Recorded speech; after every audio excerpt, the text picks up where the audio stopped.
أعوذ بالله من الشيطان الرجيم. بسم الله الرحمن الرحيم. ولما جاء أمرنا نجينا شهيبا والذين آمنوا معه برحمة منا وأخذت الذين ظلموا الصيحة فأصبحوا في ديارهم جاثمين كأن لم يغنوا فيها ألا بعدا لمدين كما بعدت ثمود. صدق الله العظيم. سبحانك لا علم لنا إلا ما علمتنا إنك أنت العليم الحكيم. ولما اور جب جا آگے امرنا ہمارا حکم عذاب، نجینا تو ہم نے نجات دی شہیبہ حضرت شہیب علیہ السلام کو، والذین اور ان لوگوں کو آمنو جو ایمان لائے معه اس کے ساتھ، برحمت منا اپنی طرف سے خاص مہربانی کے ساتھ، وَأَخَذَتْ اور پکڑ لیا الذین ان لوگوں کو ظلموا جنہوں نے ظلم کیا، صیحہ ایک چنگاڑ نے، فَأَصْبَحُوا پس وہ ہو گئے فی دیارہم اپنے گھروں کے اندر جاثمین بے حس و حرکت، کأن لم گویا کہ لم یغنوا وہ بسے ہی نہ فیہا اس میں، الا خبردار بعداً دوری ہوئی لمدینہ قوم مدین کے لیے، کما جیسے بعدت دوری ہوئی ثمودہ قوم ثمود کے لیے اللہ کی رحمت سے۔ حضرت شعیب علیہ السلام مدین کی طرف دعوت و تبلیغ کے لیے بھیجے گئے۔ قوم شرک کے اندر مبتلا تھی، ناپ تول کے اندر کمی کے اندر مبتلا تھی۔ حضرت شعیب علیہ السلام نے لوگوں کو اللہ کی طرف بلایا، ایک اللہ کی بندگی کی دعوت دی، اور لوگوں کے اوپر واضح کیا کہ ناپ تول کے اندر کمی کرنا، تجارت کے اندر دھوکہ دہی کرنا، اپنے فرائض کو صحیح طریقے سے سر انجام نہ دینا، اپنی ڈیوٹیوں کو ایمانداری کے ساتھ سر انجام نہ دینا گناہ کا کام ہے، غلط کام ہے۔ اس ظلم کی وجہ سے، اس کفر کی وجہ سے دنیا کے اندر بھی تمہاری پر عذاب آ سکتا ہے، اور آخرت کے اندر بھی اللہ تعالیٰ نے ظالموں، کافروں، مشرکوں کے لیے دوزخ کو تیار کر رکھا ہے۔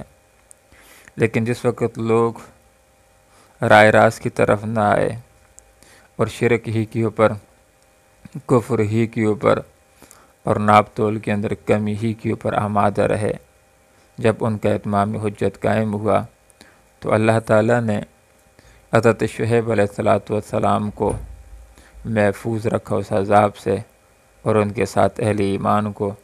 اور باقی لوگوں کو اللہ تعالیٰ نے 3 طرح کے عذاب سے شکار کیا۔ ان کے اوپر 3 طرح کے عذاب آئے۔ یہاں پر اسی کا ذکر ہو رہا ہے، ولما جب جا آگے امرنا ہمارا حکم عذاب،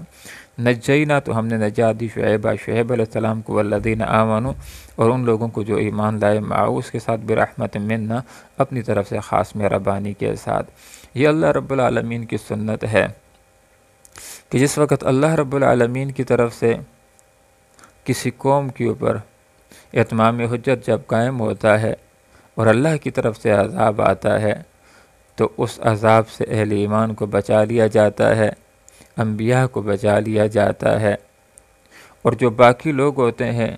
وہ عذاب کا شکار ہو جاتے ہیں۔ وَأَخَذَتْ اور پکڑ لیا الذین ان لوگوں کو ظلموا جنہوں نے ظلم کیا، الصیحہ چنگاڑ نے۔ تو 3 طرح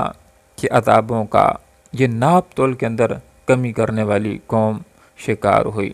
پہلا عذاب ان کے اوپر عذاب یوم الذلہ، صاحباں کے دن کا عذاب ان کے اوپر آیا۔ مفسرین حضرات نے یہ بات لکھی ہے کہ مسلسل 1 ہفتہ تک اللہ تعالیٰ نے ہوا کو ان کے اوپر جامد کر دیا، ہوا کو بند کر دیا، ان کا آکسیجن کی کمی کی وجہ سے سانس لینا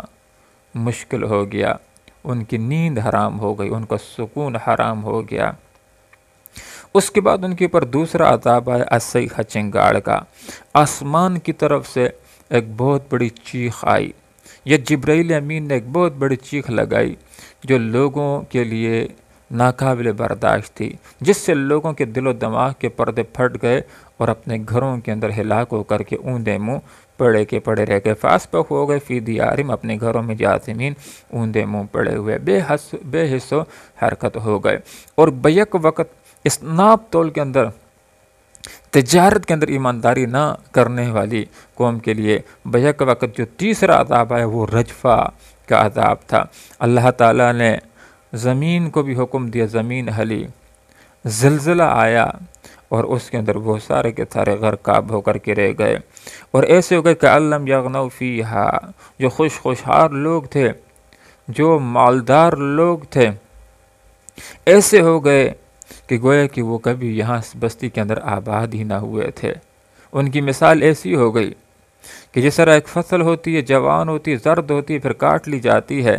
اور جس وقت کٹ جاتی ہے آدمی کھیت کے اندر جاتا ہے، ایسے محسوس ہوتا ہے جیسے یہاں پر کل کوئی فصل تھی ہی نہیں۔ یہ حضرت شعیب علیہ السلام کی قوم مدین، یہ آباد تھی، لوگ چل رہے تھے، پھر رہے تھے، ان کے گھر تھے اور تجارت کرتے تھے،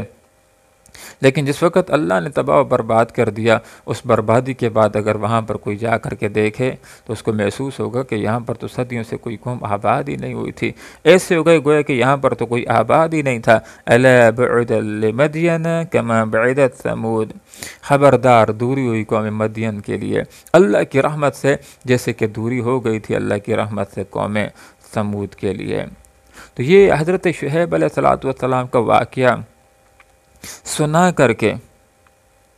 اہل مکہ اور ریتی دنیا کے لوگوں کو یہ سبق دیا گیا کہ لوگوں، جس طرح تم سے پہلے ایک قوم کے پاس، قوم مدین کے پاس حضرت شعیب علیہ السلام تشریف لائے تھے، جن لوگوں نے ایمان قبول کیا تھا وہ کامیاب ہوئے، اور جن لوگوں نے ایمان کو قبول نہ کیا وہ ہلاک ہوئے۔ تمہارے پاس بھی اسی طرح حضرت محمد مصطفیٰ صلی اللہ علیہ وسلم تشریف لا چکے ہیں۔ جو بھی اب آپ صلی اللہ علیہ وسلم کے اوپر ایمان لائے گا، ان کی عزت کرے گا، ان کے مشن کے اندر ان کا ساتھ دے گا،